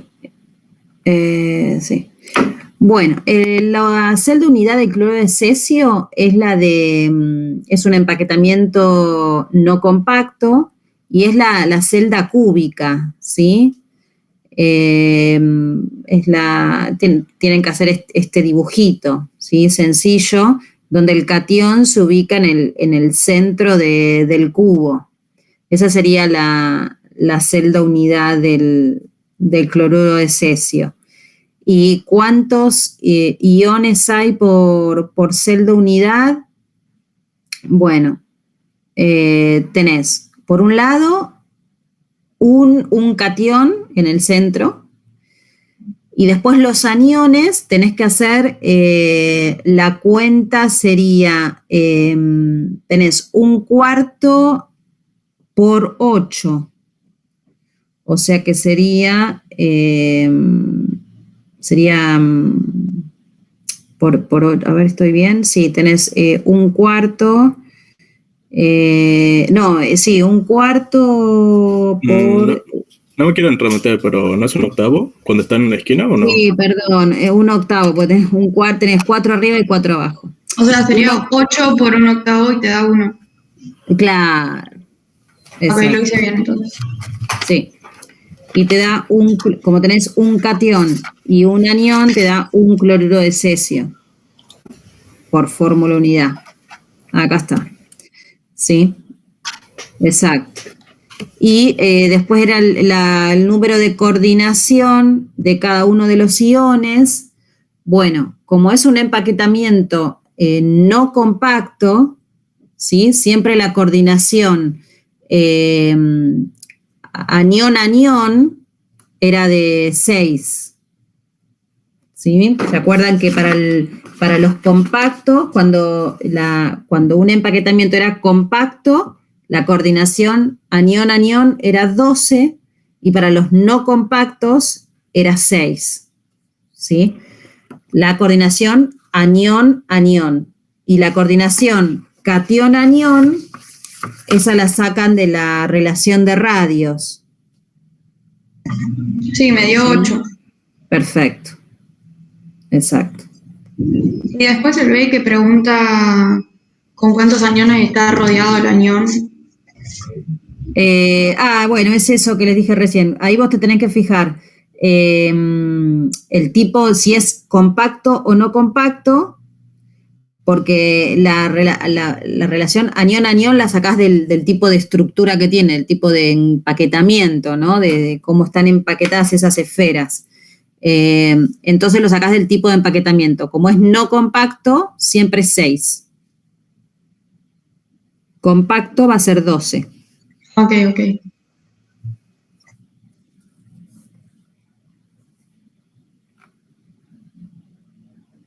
Bueno. Profe, a mí no me quedó muy claro un tema del seminario anterior. ¿Podrías explicar cómo dibujar las direcciones en el plano? Sí, a ver. Vamos al seminario 2. Esperen que lo busco. Porque ahí tenemos las direcciones. ¿Esta guía era? No, la 2, ¿no? Sí. No, perdón, no, pero está en el... Qué raro que no hay ningún ejercicio de eso acá en la guía, me estoy dando cuenta. Tendría que estar en esta guía. Y no hay ningún ejercicio de planos y eso, porque no es en el seminario 2, yo me confundí. No, de eso miren, ahora me hicieron darme cuenta que no, en este seminario no hay ningún ejercicio para dibujar planos y eso. El 7, claro, tenés razón, en el 7, en el último, hay que dibujar unos planitos. Claro, en el TP sí. El 7G. Pero vos acá me pedís dibujar planos o direcciones. Las direcciones. Bueno, eso sería... bueno, porque las direcciones es más fácil. Es dibujar el vector, ¿sí? A ver, ¿qué te puedo mostrar? Algo de la teoría, algún dibujito. A ver, ¿dónde tengo los...? No. Déjenme ver que las teorías, compuestos cristalinos. A ver si está acá. Agarro la teoría de Lili. Porque las direcciones es más fácil, porque es como dibujar un vector en matemática, ¿sí? A ver, acá. ¿Sí? Ahí se ve, ¿no? La pantalla. Si yo tengo que dibujar el vector 1, 1, 1, quiere decir que... Todavía está en el anterior. Ah, todavía estoy en el Word. Está en el ejercicio 9. Ah, esperen. Entonces, dejo de compartir y compartir. Acá. Ahí está. Entonces, si yo tengo que dibujar la dirección 1, 1, 1, quiere decir que el vector va a tener de longitud 1 en X, 1 en Y y 1 en Z, ¿sí? Entonces, ¿cómo hago? Bueno, lo más fácil por ahí es dibujar el vector en el plano XY, ¿sí? Dibujar longitud 1 sería acá, longitud 1 sería acá, entonces el vector sería la diagonal esta que está en el plano de abajo, ¿sí? Los 1 y me da el vector acá. Como es en Z también y en Z tiene 1, donde termina el vector le hago la altura de 1, ¿sí? Y entonces 1, este punto con el origen de coordenadas. Y ahí me quedó el vector 1, 1, 1. No sé si se entendió. Tenés que practicar cómo dibujar vectores, ¿sí? Si es, por ejemplo, 1, 1, 0, me va a dar 1, 1, 0, me va a dar un vector acá en el planito acá abajo, ¿sí? Porque en Z no va a tener altura. Por ejemplo, 1, 1, 2. Tengo 1 en X, 1 en Y, primero uno esos dos, que me va a quedar otra vez el vector acá sobre el plano XY. Y como tiene 2 de altura, le subo el doble, 1, 2, acá arriba. Entonces ahora 1, este punto con el origen de coordenadas, y ahí obtengo el vector resultante. En el caso de, ¿se va entendiendo? Ahora muestro que claro, bueno, en el caso que no pase por el origen es más difícil. Vos lo que podés hacer es, porque acá siempre te lo muestra como en el primer cuadrante, digamos. Lo que vos podés hacer es, el que no pase por el origen de coordenadas significa que hay alguno que es negativo. En este caso es -1 en X, 1 y 2. Entonces vos lo que podés hacer es, -1 en X, bueno, prolongá el eje X, ¿sí? Para los negativos, y entonces dibujás lo que pasa es que no tiene una pizarra, ¿no? Para poder dibujar, porque sería más fácil. Bueno, no tiene pizarra. Entonces yo prolongaría el eje X acá para los negativos y marco 1.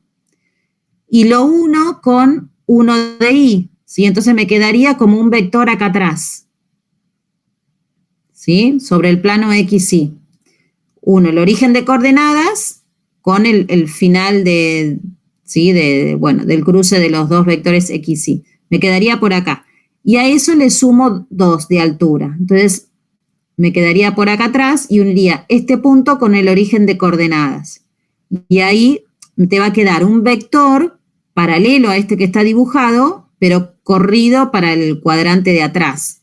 Sería que está bien dibujado igual. Vos lo podés dibujar desde el origen de coordenadas, ¿no? Mientras esté bien dibujado, está bien. No necesariamente tenés que dibujarlo desplazado como está acá. O sea, lo podés dibujar desde el origen de coordenadas hacia atrás, que está bien igual. ¿Sí? ¿Se entendió un poco más cómo son los negativos? ¿Sí? Bueno. Y acá me preguntaban, ¿podrías mostrar cómo queda el 7F? Bien. Bueno, ahí voy a dejar de compartir y les voy a compartir otra vez el seminario. El 7F, eran los planitos, el 7F, acá. El 7F ¿no? Sí, con el dato obtenido en el inciso C, calcula el valor de la densidad del cloruro de sodio. Bueno, con el dato obtenido en C, y en C que tenían que obtener, ya me olvidé, en C.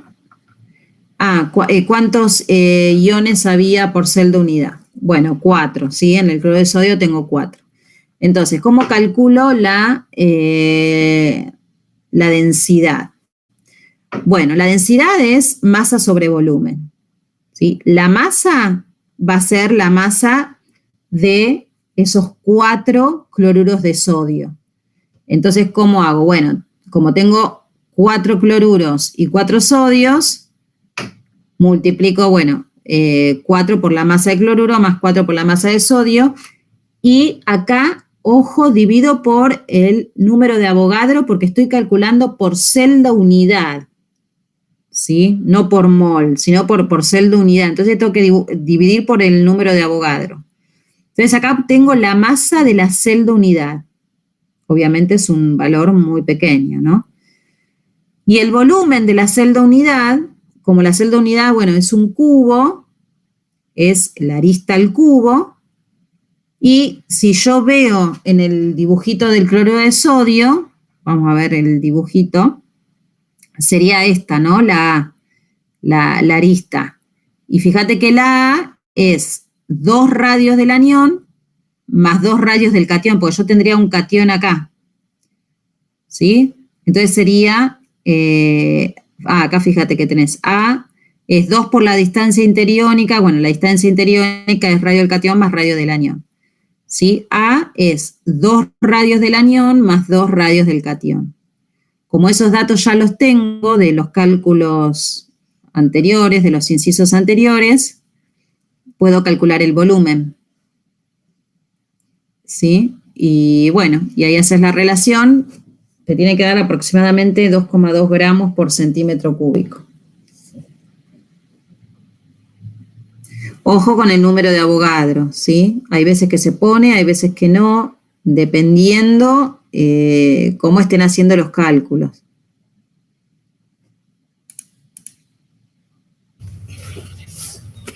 Claro, cuando se pone. Sí. Y, a ver, si vos lo calculas por celda unidad, lo tenés que poner, porque si no te va a dar una masa de celda unidad gigante, ¿sí? Entonces, cuando lo calculás por celda unidad, lo ponés.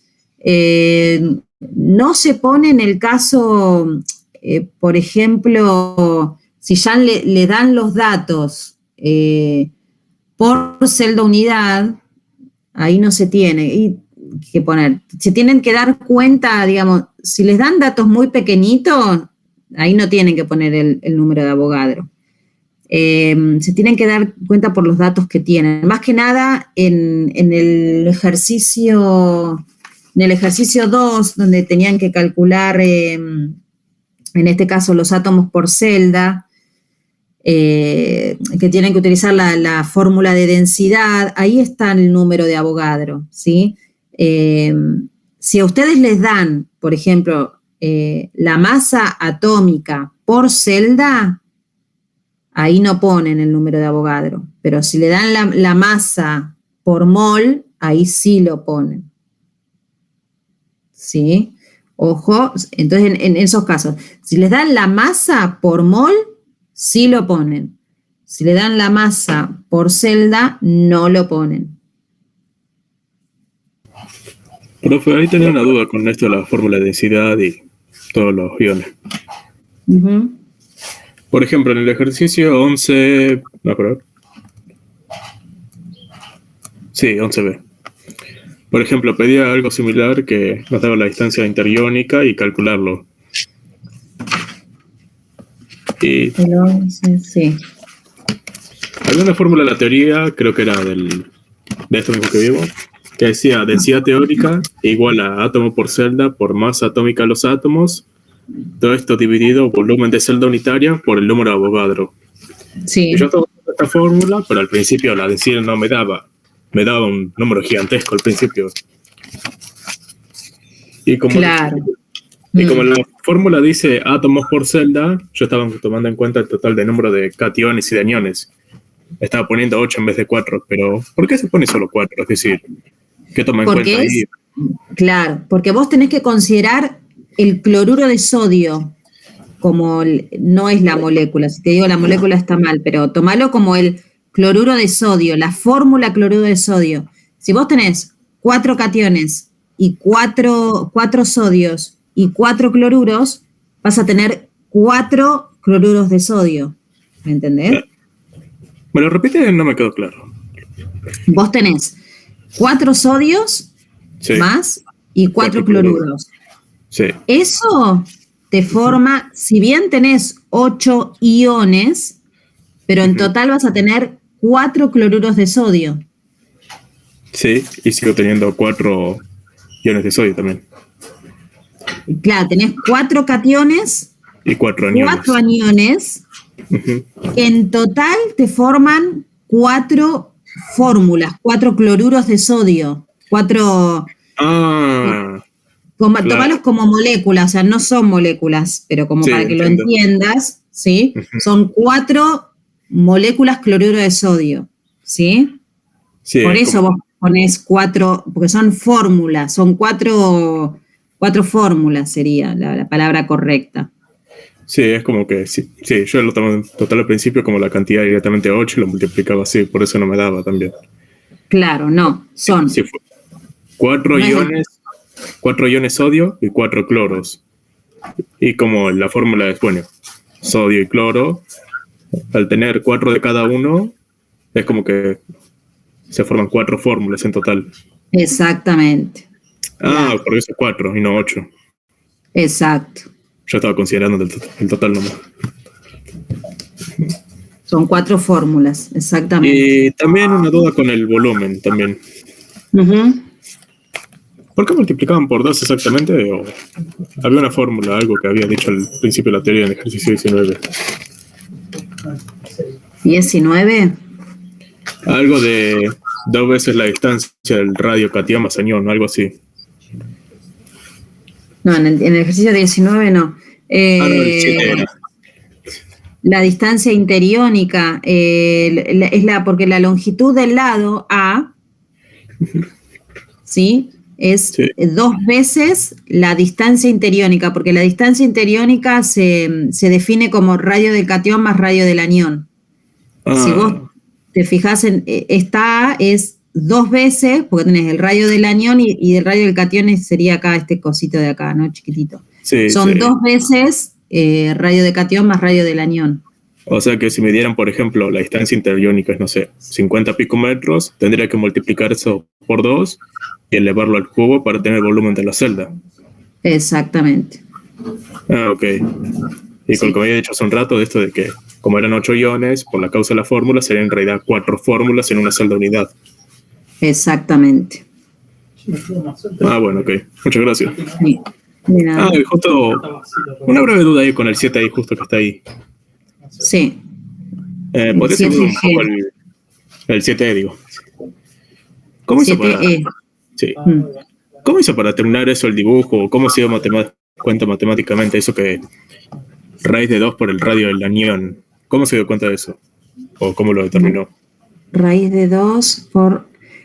acá tenés que aplicar Pitágoras a ver, yo lo tenía escrito, ya te lo muestro.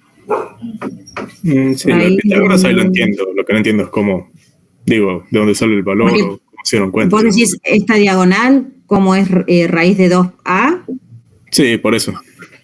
Aplicar Pitágoras, porque vos te va a quedar al cuadrado más al cuadrado igual a, ponele a D. ¿Sí? A la diagonal. Y despejá, a ver si haces la cuenta, pero déjame ver que la haga. D al cuadrado te va a quedar que es igual a al cuadrado más a al cuadrado. Entonces, D te va a igual a la raíz de 2 al cuadrado. Sí, tenés que aplicar Pitágoras, ¿sí? No sé si me seguiste. A ver si puedo escribir acá. Si me ves, ahí te va a quedar que yo la diagonal esa la voy a llamar D al cuadrado. D al cuadrado Bueno, ahí me puso mayúscula. Bueno, vamos a poner D para no confundirnos con la distancia interiónica, está bien.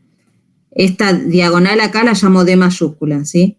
Es igual a al cuadrado más otro A al cuadrado, ¿sí? Porque es otro cateto igual. ¿Sí? ¿Ahí me seguís? Sí. Bueno, entonces D al cuadrado es igual, ya, ¿qué me hizo? Es igual a 2 al cuadrado. A cuadrado más a cuadrado son 2 a cuadrado. ¿Sí? Entonces, y ahí despejás, pasás el cuadrado para el otro lado, ¿sí? Entonces te va a quedar que D va a ser igual, bueno, no tengo la raíz cuadrada, sería, a ver si te puedo insertar la raíz cuadrada. Bueno, ahora vendría la raíz cuadrada, ¿sí? A ver si la tengo acá, no. Sí, igual se entendió. Bueno, tenés que... No te usó Pitágoras y despeja. Claro, acá pasás, este cuadrado lo pasás para el otro término, entonces te va a quedar la raíz cuadrada de 2 más al cuadrado, 2 al cuadrado, digo. Sí, se entendió. Entonces te va a quedar raíz de 2 por A, la diagonal esta. ¿Y por qué puso, o cómo se dio cuenta que era 2 raíz de A en el dibujo de arriba? ¿Esto acá? El que está más arriba. Sí, eso de ahí. No, digo, ¿cómo se dio cuenta que era? Por el radio. Un radio más otro radio, 2 radios. No, y eso sería un lado. Ojo, porque acá en realidad es raíz de 2, radio del anión. No es lo mismo, acá A es la longitud del cubo. Acá es radio del anión, ¿sí? Pero tenés que aplicar Pitágoras también. Si aplicás Pitágoras te va a dar. Bueno, un radio del anión más otro radio del anión sería igual a 2R, que sería la longitud. Claro, ahí cada cateto sería 2 radios del anión. Sí, claro. Sería esto de acá. Acá la tenés la cuentita. Sí. ¿Y raíz de 2 por A sería el mismo que dijimos hace un rato también? Ahí. Raíz de 2 por A, esto... Por el radio del anión quise decir, el que está arriba. Claro. ¿Sería por lo mismo también? ¿Que lo mismo de acá abajo? Sí, digo, ¿por eso sería? No, porque acá estás teniendo, acá es la celda unidad, ¿sí? Y A es la longitud de la arista, es otra cosa. Son otros dibujos, ¿sí? Y tenés que aplicar Pitágoras y los cálculos son los mismos, pero están involucradas. Acá fíjate que solo tenés los catetos son 2 radios del anión. Y acá el cateto es 2 radios del anión más 2 radios del catión. Pues son diferentes dibujos. Sí. Y depende qué dibujo hagas, bueno, la diagonal va a ser diferente. No, sí, pero ¿cómo se dieron cuenta? Digo que era raíz de 2 por el radio del anión igual a una parte de la hipotenusa. Porque si vos haces y acá tenés que calcular la hipotenusa, ¿sí? La hipotenusa. Tenés que radio, a ver, radio y tiene que salir por Pitágoras, ¿sí? Vos, a ver, déjame ver si lo haces. Diagonal al cuadrado tiene que ser igual a 2 radios del anión al cuadrado más 2 radios del anión al cuadrado. Entonces, va a ser igual, serían 4 radios del anión. Está bien. Entonces sería 8 radios del anión al cuadrado. Y entonces te va a quedar raíz de 8, que es 2 raíz de 2, por radio del anión. Y ahí, lo que pasa que, claro, vos decís para calcular esto, y ahí aplicaron geometría con este otro triangulito de acá, seguramente. Ok. En ese ejercicio tenía que comparar ese valor de 0,41 con el de la tabla, ¿o qué?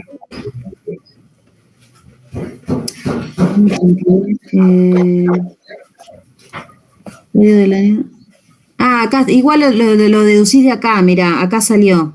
Porque vos por Pitágoras, ¿sí?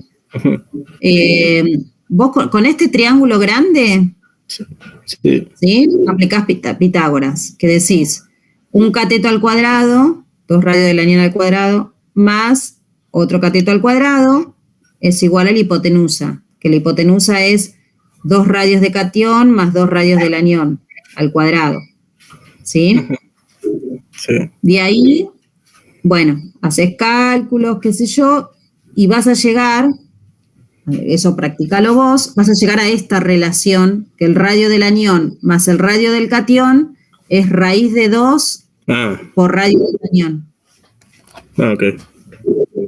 Y sí, entonces radio del catión, que es esto, más radio del anión, te da raíz de 2 por el radio del anión. Sale por Pitágoras. Practicalo y vas a ver que te anda despejando las cosas y sale. Ok, muchas gracias. Creo que preguntaron en el chat por algún ejercicio. El 7G quedó. A ver, el 7G, creo que era el 7FG. Acá, lo de los planos. Dice, indique gráficamente cuáles son los planos cuyos índices de Miller son 1, 1, 1. Bueno, el 1, 1, 1, los planos, acuérdense que primero teníamos que hacer la inversa y después buscar las intersecciones, ¿sí? Bueno, en este caso la inversa me va a dar 1, ¿sí? En cada uno de los ejes, entonces busco las intersecciones en cada uno de los ejes en 1, 1, 1, y ahí uno los 3 puntos y coloreo el plano, ¿sí? Dentro de la celdita unidad. Después el 1, 0, 0, si hago la inversa en los ceros me da infinito, ¿no? Porque algo dividido 0 es infinito. Eso quiere decir que nunca va a tocar al eje Y, ni tampoco nunca va a tocar al eje Z. Es decir que solo pasa por el eje X en 1.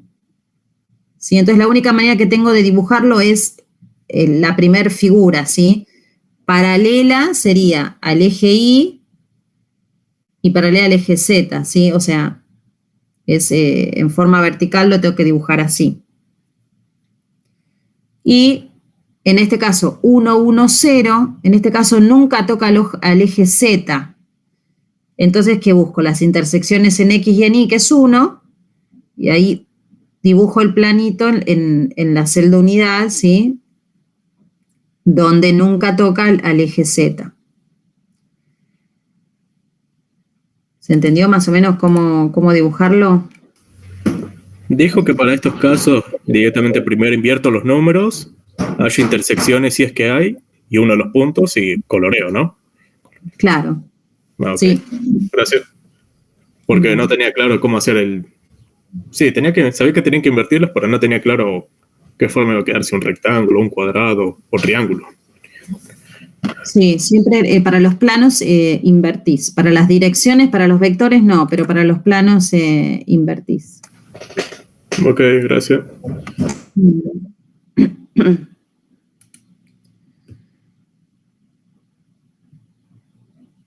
Bueno, no sé si tienen alguna duda más. Si no, el miércoles seguimos viendo todo, ¿sí?